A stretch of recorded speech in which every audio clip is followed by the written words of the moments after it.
नमस्कार दोस्तों, मैं राम सर।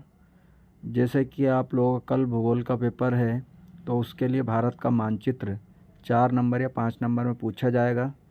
तो जिस तरीके से बता रहा हूँ उस तरीके से कर लीजिए, पूरे नंबर इसमें से आप लोगों को मिल जाएंगे। जैसे कि आप लोग देख पा रहे हैं, तो इसमें क्या दिख रहा है आपको, मैंने हर चीज़ इसमें दर्शाई है। तो इसमें आप लोगों को दिख रहा है, जैसे जैसे कि आप लोग इसमें देख पा रहे हैं। तो सबसे पहले हम ऊपर से स्टार्ट करते हैं। तो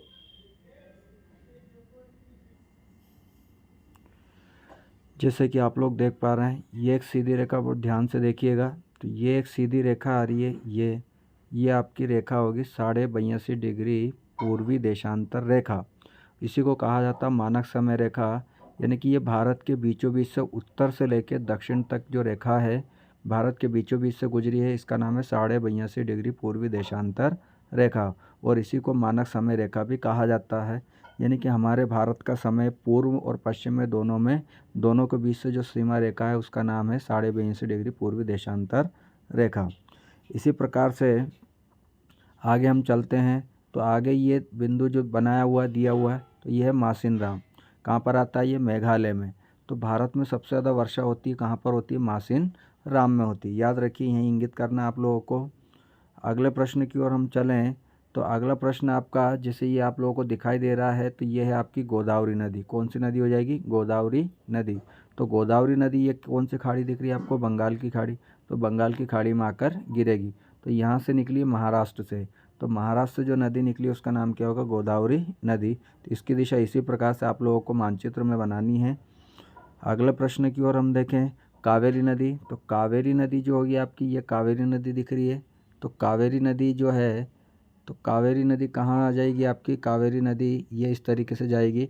तो कावेरी नदी भी कहाँ पर जाके गिरेगी? बंगाल की खाड़ी में आकर गिर जाएगी। तो ये कहाँ से निकलेगी? कर्नाटक से निकलेगी। अगला क्वेश्चन है हमारा, अगला है कोरोमंडल तट। तो कोरोमंडल तट क्या हो जाएगा? ये जो बनाया हुआ तमिलनाडु में, ये आपका कोरोमंडल तट होगा। अगला पाक जल संधि। तो नीचे क्या आता है? श्रीलंका। नीचे क्या होगा आपका? श्रीलंका।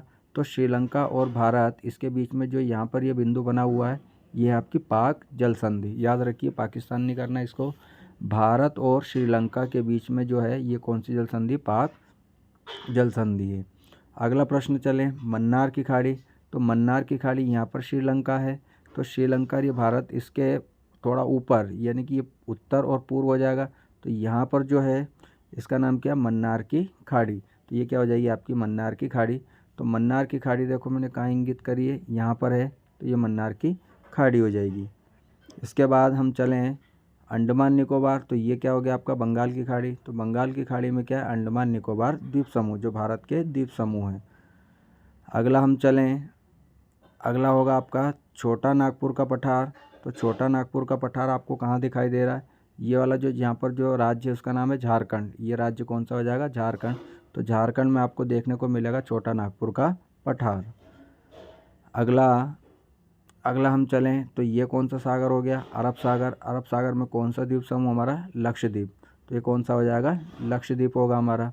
अगला हम चलें, ये है महाराष्ट्र। तो महाराष्ट्र में क्या? तेल क्षेत्र हमारा मुंबई हाई। क्या बोलेंगे इसको? मुंबई हाई। तो यहाँ से लगा हुआ जो कौन सा राज्य है? ये महाराष्ट्र है। तो महाराष्ट्र में किनारे पर क्या लगा दोगे आप? मुंबई हाई।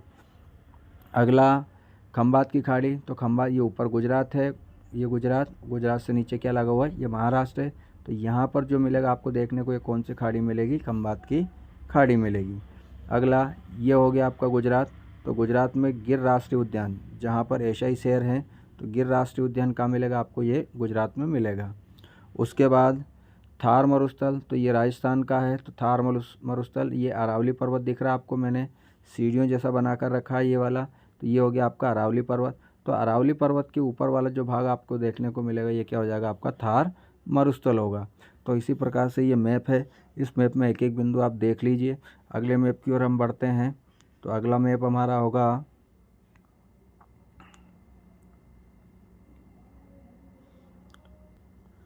अगला मैप है जैसे कि आप लोग देख पा रहे हैं। तो यहाँ पर ऊपर जो दिखा हुआ है, ये कौन सा? काराकोरम पर्वत। तो काराकोरम पर्वत कहाँ जाता है, इधर कौन सा देश लगेगा, चीन लगेगा। कौन सा लगेगा, चीन। तो काराकोरम पर्वत श्रेणी हमारे जम्मू कश्मीर लद्दाख से होते कहाँ जाती है, पूर्व की ओर जाती है। तो ये कौन सा हो गया आपका, काराकोरम पर्वत। उसके बाद हमारे भारत में, तो भारत में ये बनाया हुआ मैंने, तो ये है शिवालिक पर्वत।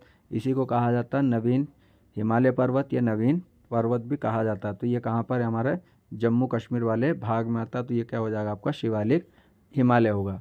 इसी को हिमालय को पर्वत भी बोलते हैं। अगला गंगा नदी। तो गंगा नदी की डायरेक्शन देख लीजिए, ये गंगा नदी आ रही है आपकी, ये गंगा नदी इस तरीके से आएगी। तो गंगा नदी की जो बहने की दिशा हो गई, वो नदी की दिशा है, तो ये कहाँ पर जाकर गिरेगी, बंगाल की खाड़ी में जाकर गिरेगी। इधर कौन सी खाड़ी, बंगाल की खाड़ी। अगला है ये उड़ीसा है। तो उड़ीसा में कौन सी झील है, चिल्का झील। चिल्का झील भारत की सबसे खारे पानी की झील है। सबसे बड़ी खारे पानी की जो झील है वो कौन सी है, चिल्का झील। तो ये याद रखिए।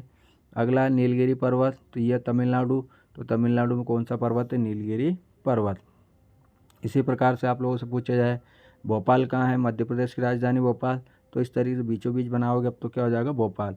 और भोपाल से थोड़ा सा नीचे बनाओगे तो क्या हो जाएगा आपका, इंदौर होगा। अगला कच्छ की खाड़ी। तो कच्छ की खाड़ी कहाँ है, गुजरात में है।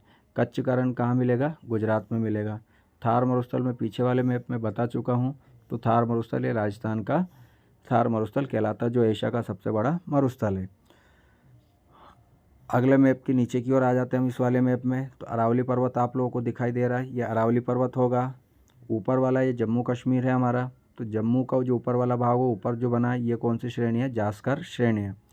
अगला उसके नीचे दिखा हुआ पीर पंचाल। तो पीर पंचाल भी कहाँ, हमारे जम्मू कश्मीर में। तो ये पीर पंजाल दर्रा, दर्रा मतलब होता है रास्ता। अगला ये एक रेखा खींची हुई इस तरीके से। तो ये एक रेखा जिसका नाम है कर्क रेखा। कर्क रेखा भारत को दो बराबर भागों में बांटती है, उत्तर भारत और नीचे क्या हो जाएगा, दक्षिण भारत। ये ऊपर हो जाएगा उत्तर भारत होगा। तो कर्क रेखा भारत के बीचों बीच से होकर गुजरती है। अगला आप लोग पूछा जाए दक्कन का पठार। तो ये दक्कन का पठार महाराष्ट्र से लेके नीचे तक जो जाता है केरल की सीमा को टच करेगा। तो ये कौन सा हो जाएगा आपका, दक्कन का पठार। अगला छोटा नागपुर का पठार। तो यहाँ पर आएगा झारखंड राज्य। तो झारखंड में है छोटा नागपुर का पठार, ये याद रखेंगे आप। इस प्रकार से आप लोगों के लिए बहुत ही महत्वपूर्ण है ये। अगला जो है यह है सदाबहार वन। कौन सा वन है, सदाबहार वन। यानी कि जहाँ पर 12 महीने बारिश होती रहती है, वहाँ पर कौन से वन पाए जाते हैं, सदाबहार वन पाए जाते हैं। तो सदाबहार वन आपको मिलेंगे, तो ये कहाँ पर मिलेंगे, असम वाले क्षेत्र में मिलेंगे। तो ये हो जाएगा आपका सदाबहार वन। इस प्रकार से आप ये मैप कर लीजिए, इसमें से पूरा पूरा आपको देखने को मिल जाएगा। इसी में सारा पेपर आप लोगों का बन जाएगा। धन्यवाद। अच्छा लगा तो चैनल को लाइक, सब्सक्राइब और शेयर ज़रूर करिए। थोड़ा सपोर्ट कीजिए दोस्तों, ताकि मैं आप लोगों के लिए अच्छे से अच्छे वीडियो ला सकूं। धन्यवाद।